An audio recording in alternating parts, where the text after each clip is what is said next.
நான் பேசியிருந்தோம், நிறைய பேச வேண்டும். இருந்தாலும் இது பேசுவதற்கான இடம் இல்லை. நான் பேச நினைப்பதெல்லாம் ஒளியமைப்பாளர் பேங்க் பின்னாடி இருந்து கொண்டு லைட் ஸ்டார்ட் பண்ணி லைட் ஸ்டாப் பண்ணி கொண்டிருக்கிறது அவசரமாக இருக்கிறார்கள். ஆனால் இப்பொழுது இருக்கிற போது என்னுடைய நண்பருடைய இந்த நாடகம் மிக அற்புதமான நாடகம். பல கேள்விகளை எழுப்புகின்றன.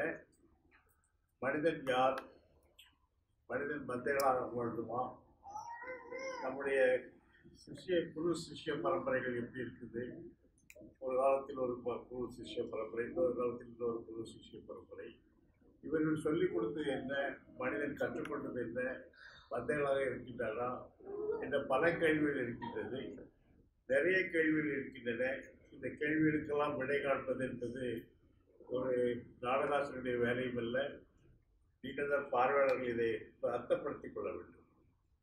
The interpretation of the text is not in the director's hands or the lighting people. Because of the actors, they create a world in which you are seeing. Now you are the people to understand the text and everything. So, நான் உங்களுக்கு பார்வைக்கு விட்டு விடுகிறேன். நீங்கள் மன அளவில் இந்த நாடகம் பற்றி நிறைய சிந்தியுங்கள். என்றால் நாமெல்லாம் இப்பொழுது மந்தைகளாகிக் கொண்டிருக்கின்றோம்.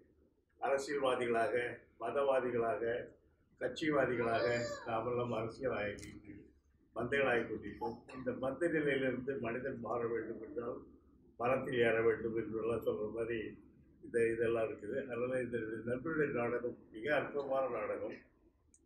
ரொம்ப மேடையேற்றப்படாத நாடகங்களில் இது ஒன்று. இதற்கு முன்னாடி ஒரு தடவை பிசிஎன் தியேட்டரில் இது ராஜநாயகம் என்ற ஒரு நண்பர் இதை இயக்கத்தில் மேடையேறியது. அப்பொழுது 15 பேர்கள் நடித்திருந்தார்கள்.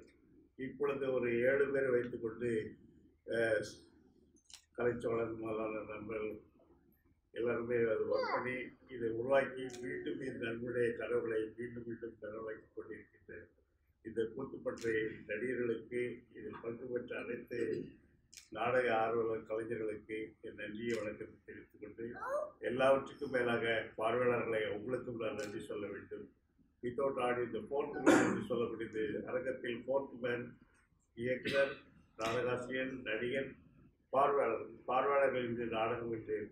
ஆகவே பார்வையாளர்கள் உங்களுக்கு நான் மீண்டும் மீண்டும் நன்றியை சொல்லிக்கொண்டு மீண்டும் மீண்டும் கூத்துப்பற்றி பல நாடகங்களை என்னுடைய நண்பருடைய பல நாடகங்கள் மீண்டும் சரியாக மேடையேற்றப்படாமல் இருக்கின்றன. அதை திருப்பவும் ஒரு முழு நேர நடிகர்களை கொண்டு மீண்டும் மீண்டும் வருஷத்துக்கு குறைப்பது 2 நாடகங்கள் மேடையேற்றுவார்கள். அவர்களுக்கு மீண்டும் மீண்டும் வாழ்த்துக்களை சொல்லிக்கொண்டு முடித்துக் கொள்கிறேன். இதனால் தமிழ் கையில் மைக்கெடுத்த விடமாட்டால் அந்த தமிழராக நான் இருக்க விரும்பவில்லை. ஆகவே எல்லோருக்கும் வணக்கம் சொல்லிக்கொண்டு விடைபெற்றுக் கொள்கிறேன்.